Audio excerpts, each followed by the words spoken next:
Según las capitulaciones de Santa Fe, firmadas antes del descubrimiento de América, Cristóbal Colón tenía derechos muy amplios sobre las tierras descubiertas, incluyendo los títulos de virrey, gobernador, almirante de la mar Océana y los beneficios económicos correspondientes. Sin embargo, como hemos visto, la corona eventualmente despojó a Colón de su gobierno, anuló su título de virrey de facto y restringió geográficamente sus derechos. A partir de entonces, Colón se dedicó a defender las capitulaciones de Santa Fe y a asegurar que sus derechos se transfirieran intactos a su heredero. Para la corona, esto representaba un problema complicado. Colón había demostrado ser un mal gobernante y las vastas tierras de las Indias eran demasiado grandes para ser gobernadas por un solo hombre. Pero las capitulaciones eran claras en sus términos. El rey Fernando finalmente cedió, aunque a su manera. Nombró a Diego Colón como gobernador de la Española, pero no en virtud de sus derechos hereditarios, sino como un favor del propio rey. Además, se le permitió ejercer el título de virrey, aunque no de manera vitalicia.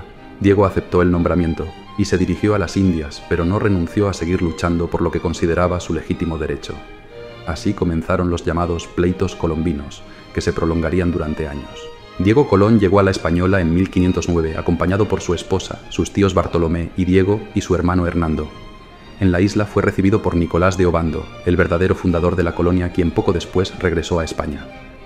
A Obando le esperaba un retiro glorioso, habiendo cumplido a la perfección las tareas encomendadas por la corona. Al llegar a la Española, el joven Diego Colón se encontró con un obstáculo adicional: Miguel de Pasamonte, un zaragozano que el rey Fernando, en su previsión, había enviado un año antes cuando decidió otorgar a Diego el gobierno de la isla. Pasamonte, hombre de confianza del rey, llegó a la colonia con amplias atribuciones, incluyendo el control de todos los fondos de la Real Hacienda en la isla y la custodia de las fortalezas de la Concepción y Santo Domingo. Su autoridad, otorgada directamente por el rey, no estaba subordinada al nuevo gobernador, lo que se convirtió en una piedra en el camino para Diego Colón. Una de las primeras acciones de Diego fue impulsar la conquista de las islas circundantes a la Española. En ese momento, Ojeda y Nicuesa estaban inmersos en sus respectivas misiones en tierra firme. Las grandes islas de las Antillas eran consideradas plataformas clave para el control de las rutas de conquista. Obando había encargado a Sebastián de Ocampo en 1506 la tarea de verificar si Cuba era una isla o parte del continente, y Ponce de León había sido enviado a conquistar Puerto Rico en 1508 bajo órdenes del antiguo gobernador. Puerto Rico, la más oriental de las grandes Antillas, había estado sorprendentemente al margen de la expansión española. Aunque tanto Colón como Pinzón habían desembarcado en sus costas, nadie había considerado necesario establecer asentamientos permanentes. Esta tarea recayó en Juan Ponce de León, un experimentado conquistador de 50 años que se casó con una indígena cristianada llamada Leonor, con quien tuvo 3 hijos. Convencido de que en Puerto Rico, conocida como la isla de San Juan, había abundantes yacimientos de oro, solicitó y obtuvo permiso para explorarla. La población de la isla de origen taíno, como en la Española, no opuso resistencia. Ponce de León logró ganarse la confianza del cacique mayor y la conversión al cristianismo de su madre. La conquista fue pacífica y efectivamente se encontró oro en San Juan. A finales de 1508, Juan Ponce de León fue nombrado gobernador de la isla. En 1510 falleció el que era cacique de Puerto Rico, siendo sucedido por su pariente, quien no compartía la actitud conciliadora de su predecesor hacia los españoles. El nuevo cacique organizó una rebelión con el apoyo de varias tribus de la isla. Capturaron a un español y lo ahogaron, para comprobar si los españoles, considerados por algunos indígenas como seres divinos, podían resucitar. Como era de esperar, no resucitó, y esto desencadenó una guerra. En Yahuecas, los españoles, apenas un centenar, se enfrentaron a una fuerza taína que, según los historiadores, contaba con entre 11.000 y 15.000 guerreros. Un disparo de arcabuz atravesó el pecho del cacique y su ejército se dispersó. Ponce de León había ganado. Era el año 1511. Ponce de León decidió negociar y obtuvo permiso de la corona para buscar la legendaria tierra de Bimini, al norte de Cuba, donde, según los relatos indígenas, se encontraba una fuente de riqueza y la mítica fuente de la eterna juventud. En la Española, la posición de Diego Colón se volvía cada vez más inestable. Aunque Castilla le reconocía muchos de sus títulos, el rey Fernando se resistía a concederle el cargo de virrey de forma vitalicia. Además, los colonos de la isla no aceptaban bien su autoridad. Esto llevó a una decisión controvertida: la creación de una audiencia en Santo Domingo. Esta medida generó controversia, ya que Diego Colón reclamaba el derecho a impartir justicia, pero la creación de la audiencia significaba que habría jueces independientes del poder de los Colón. A pesar de todo, Diego persistió en sus reclamaciones, lo que generó gran irritación en la corona, prolongando los pleitos colombinos por muchos años. En poco tiempo surgieron dos facciones en la Española: una minoría que apoyaba a Colón y una mayoría que respaldaba la autoridad de la corona. El ambiente en la isla se volvió asfixiante. Para complicar aún más las cosas, alrededor de 1511, estalló un conflicto inesperado. Los religiosos presentes en la isla comenzaron a denunciar los abusos de los encomenderos sobre los indígenas, lo que equivalía a criticar el sistema de gobierno en la Española. Esta denuncia sería el inicio de un proceso con consecuencias de gran alcance. Es el 21 de diciembre de 1511, el último domingo de Adviento. Los líderes más importantes de la Española se han congregado en la iglesia de Santo Domingo para asistir a la misa.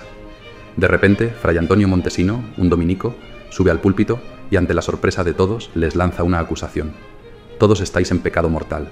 El gobernador Diego Colón está presente acompañado de los principales encomenderos de la isla y otras autoridades coloniales. El enfado entre ellos es evidente.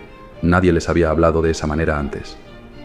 Fray Antonio Montesino, que ha estado en la Española poco más de un año, llegó con otros 14 hermanos para evangelizar a los indígenas y cumplir el mandato de la fallecida reina Isabel. Aunque fueron bien recibidos, los dominicos han presenciado las injusticias que ocurren en los campos y minas de la isla y no están dispuestos a guardar silencio. La noche anterior, la comunidad dominica había celebrado una reunión. Juntos decidieron denunciar la explotación de los indios taínos, eligiendo a Fray Antonio Montesino como portavoz. Por eso Montesino es quien sube al púlpito ese domingo, decidido a hablar sin reservas. Decidme, ¿con qué derecho y con qué justicia mantenéis a estos indios en tan terrible y espantosa servidumbre? ¿Con qué autoridad habéis desatado tan detestables guerras contra estas gentes pacíficas en sus propias tierras, donde habéis causado estragos y muertes en cantidades inauditas? ¿Cómo podéis tenerlos tan oprimidos y agotados sin proporcionarles comida ni cuidados cuando enferman, haciéndolos trabajar hasta que mueren? En realidad, los estáis matando cada día para extraer y acumular oro. ¿Y qué atención prestáis a que sean evangelizados, conozcan a Dios, sean bautizados, asistan a misa y respeten las fiestas y domingos? ¿Acaso no son seres humanos? ¿No tienen almas racionales? ¿No estáis obligados a amarlos como a vosotros mismos? Os aseguro que en el estado en que os encontráis, no podéis salvaros más que los moros o turcos que rechazan la fe en Jesucristo. Esta acusación, comparando a los encomenderos con moros o turcos, debió de resultar un insulto imperdonable para aquellos caballeros que se enorgullecían de defender la cristiandad. Sin embargo, en el fondo todos sabían que los dominicos, liderados por Montesino, estaban dando voz a un aspecto singular de la conquista española de las Indias: el mandato evangelizador. Como ya hemos mencionado, el testamento de Isabel la Católica introdujo una innovación trascendental. Por primera vez, una potencia conquistadora se impuso a sí misma la obligación de tratar con humanidad a los vencidos, de no esclavizarlos y de convertirlos a la fe de Jesucristo. En esa época, esta disposición era inconcebible, pues contradecía el derecho de conquista que hasta entonces había justificado la explotación de los vencidos. Sin embargo, todo esto estaba destinado a cambiar. Hasta ese momento, y durante siglos, el derecho de conquista se sustentaba en tres principios ampliamente aceptados. Primero, el derecho romano. La ocupación de un territorio descubierto otorgaba pleno control legítimo sobre él. Segundo, el derecho consuetudinario medieval. Los no cristianos no tenían personalidad jurídica, lo que justificaba su esclavitud. Tercero, el derecho pontificio. Dado que el Papa ejercía la autoridad suprema en asuntos internacionales, la Santa Sede podía conceder el derecho de conquista a un rey o príncipe cristiano. Cuando España llegó a América, lo hizo con todos estos fundamentos. La conquista era considerada legal y legítima. Sin embargo, el Papa también estableció que los españoles estaban obligados a evangelizar y convertir a los infieles. Esto cambió la situación, ya que una vez convertidos, los indígenas se convertían en sujetos de derecho. Por eso la reina Isabel, en su testamento, dispuso que los indios debían ser bien tratados. Así surgió una contradicción que se volvería intensa entre la teoría de la conquista, que ahora incluía el mandato de evangelización, y la práctica, que seguía los antiguos principios de ocupación y dominio. Los encomenderos se sentían plenamente justificados en sus acciones, pero los dominicos, como Fray Antonio Montesino, sabían que los indios son hombres y tienen almas racionales. Por ello, los encomenderos se vieron amenazados con la condenación eterna. Montesino repitió su sermón al domingo siguiente, y la situación se tornó insostenible. Los predicadores llevaron su postura al límite, negando la absolución a los encomenderos que continuaran explotando a los indios. Esta prohibición no hizo distinciones, afectando incluso a un sacerdote que en el pasado había participado en la conquista de Higüey y que ahora administraba un repartimiento de indios. Su nombre era Bartolomé de las Casas. Tal vez en otro contexto o lugar no habría sucedido nada, pero en la España del Renacimiento sí ocurrió algo significativo. La denuncia de los dominicos no solo desató una crisis moral en la española, sino que también intensificó la división existente en la isla entre los seguidores y opositores de Diego Colón. El tesorero Pasamonte informó a la corte sobre los hechos, lo que llevó al rey Fernando a intervenir. Aunque Fernando el Católico no era un místico ni un idealista, sino un pragmático, comprendía bien que la legitimidad de la presencia española en las Indias se basaba en el mandato de evangelización. Si los frailes se oponían al poder civil, era una señal de que algo grave estaba sucediendo. Sin embargo, la corona tampoco podía permitir que la autoridad del gobernador Colón se viera cuestionada de tal manera. Era necesario tomar medidas. Diego Colón respondió denunciando a los frailes ante el Consejo de Castilla. El superior de los dominicos en España, Fray Alonso de Loaisa, apoyó a la autoridad acusando a sus hermanos de estar bajo la influencia del demonio. El rey, por su parte, escribió a Colón, reafirmando la legitimidad del sistema de encomiendas y sugiriéndole que lograra una retractación por parte de los dominicos. Sin embargo, ninguno de los predicadores aceptó retractarse. En marzo de 1512, la corona les ordenó regresar a España, aparentemente para castigarles. Pero el desenlace fue distinto. En lugar de castigos, los frailes Córdoba y Montesino, al regresar a la península, fueron llamados a rendir cuentas, pero no para ser ejecutados, torturados o encarcelados. Se les interrogó, se escucharon sus argumentos y se deliberó sobre la veracidad de sus denuncias. Tras este proceso, la corona decidió que el asunto debía ser tomado en serio. Se establecieron normas obligatorias que garantizaran la dignidad de los indígenas y el mandato evangelizador de la conquista. Llegaba la hora de los juristas. Fernando el Católico convocó a las mentes más brillantes que tenía a su disposición para abordar la delicada situación en las Indias. Bajo la dirección del obispo de Palencia y figura clave en los asuntos de las Indias Rodríguez de Fonseca, se reunieron en la sala capitular del convento dominico de San Pablo en Burgos, destacados juristas y teólogos de la época. Entre ellos se encontraban el abogado Hernando de la Vega, los licenciados Gregorio, Santiago Zapata, Moxica y Santiago, y el renombrado doctor López de Palacios Rubios, uno de los juristas más destacados de su tiempo. También asistieron teólogos dominicos como Fray Tomás Durán, Fray Pedro de Covarrubias y Fray Matías de Paz. Los frailes Antonio de Montesino y Pedro de Córdoba estuvieron presentes como testigos y representantes de la causa indígena, junto con el franciscano Alonso del Espinar. Fue en estas sesiones donde Matías de Paz presentó por primera vez una idea revolucionaria para la época: el reconocimiento de los indígenas como seres humanos plenos y, por tanto, con derechos inherentes.